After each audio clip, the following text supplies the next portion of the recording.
নমস্কাৰ বন্ধুসকল, সাবস্ক্ৰাইব কৰক আমাৰ ইউটিউব চেনেল নিউ আপডেট আৰু লগতে থকা বেল আইকনখন দবাই দিয়ক যাতে আমাৰ ভিডিঅ' পায় আপুনি প্ৰথমে চাবলৈ। একলেণ্ড পানী দূষিত হোৱাৰ বাবে প্ৰশাসনে অনিৰ্দিষ্ট কাললৈ বন্ধ কৰি দিছে একলেণ্ডৰ বিষাক্ত পানীত সাঁতোৰাৰ বাবে কণ কণ শিশু আক্ৰান্ত হৈছিল বিভিন্ন ৰোগত। ইয়াৰ পাছতে কেইবাগৰাকী ভুক্তভোগীয়ে জিলা প্ৰশাসনক এই সন্দৰ্ভত অভিযোগ দিছিল।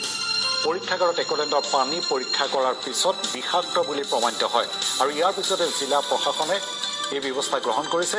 কালি সন্ধিয়া একলেণ্ড চিল কৰাৰ সিদ্ধান্ত লয় প্ৰশাসনে।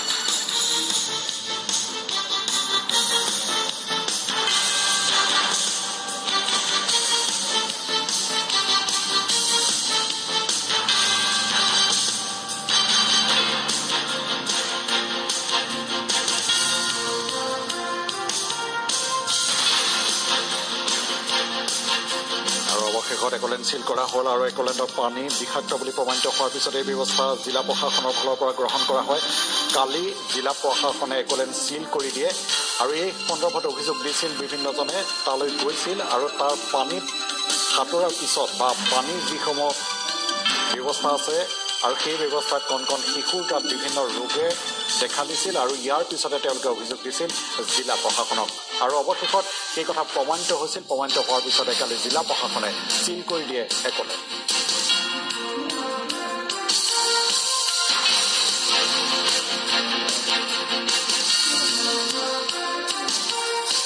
আমি যোৱা 21 তাৰিখে ইয়াত আহি সকলো ডিপাৰ্টমেণ্ট লৈ পেলাই আমি এনকুৱাৰী কৰিছিলোঁ, চাইছিলোঁ, ইনস্পেকশ্যন কৰিছিলোঁ। গোটেইখিনি যথেষ্ট আখোৱা আছে, পানী লেতেৰা আছে, ব্লিচিং পাউডাৰ মিহলি আছে, বিভিন্ন ষ্ট্ৰাকচাৰ্ছবিলাকৰ ৰিপেয়াৰ হোৱা নাই, এইবিলাক ভঙা চিঙা অৱস্থাত আছে আৰু ভিতৰৰ যিখিনি নলা নৰ্দমা একেবাৰে লেতেৰা। যিটো আমি এনেকুৱা এখন একলেণ্ড পাৰ্কত মানে গোটেই অসমৰ মানুহে ভাবে কিবা ভাল বস্তু, তাত ভিতৰত সোমাব নোৱাৰা এটা পৰিস্থিতি।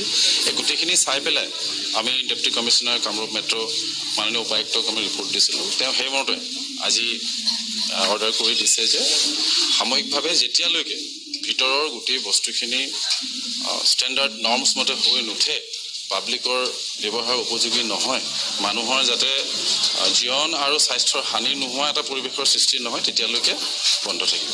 যেতিয়া তেওঁলোকে এইখিনি কৰি আমি তেওঁলোকক ৰিকমেণ্ডেশ্যনৰ এখন কাগজ দি দিছোঁ, আমি আপোনালোককো দিম। এইখিনি কৰি পেলাই শেষ কৰি তেওঁলোকে আমাক ক'ব যে আমি এইখিনি কৰিলোঁ, এতিয়া আপোনালোকে আহি এবাৰ চাই দিয়ক। তেতিয়া আমি চাই আকৌ পাৰ্কখন আমি খুলি দিম। আমাৰ উদ্দেশ্য এইটো নহয় যে এইখন আমি বন্ধ কৰি কিবা এটা কৰা, মাত্ৰ আমাৰ যাতে মানুহৰ স্বাস্থ্য, মানুহৰ জীৱনৰ হানি নহয়, এইখিনিৰ প্ৰতি লক্ষ্য ৰখাটো আমাৰ কৰ্তব্য। সেইকাৰণে আমি আজি উপায়ুক্ত মহোদয়ৰ নিৰ্দেশ দিয়াৰ লগে লগে আমি আহি পেলাই কৰ্তৃপক্ষক সহযোগ কৰিছোঁ। তাৰ কাৰণে আমি চেষ্টা কৰি চবখিনি কাম কৰাৰ কাৰণে চেষ্টাও কৰি আছোঁ, কৰিও আছোঁ, লৈ আছোঁ, ব্যৱস্থা লৈ আছোঁ, কৰি আছোঁ। এতিয়া হঠাৎ হৈছে, এতিয়া আমি ক'ব নোৱাৰিম। আমিতো জানাৰলৈকে আমি কৰি আমি ৰাইজক আমি গম পোৱা নাছিলোঁ।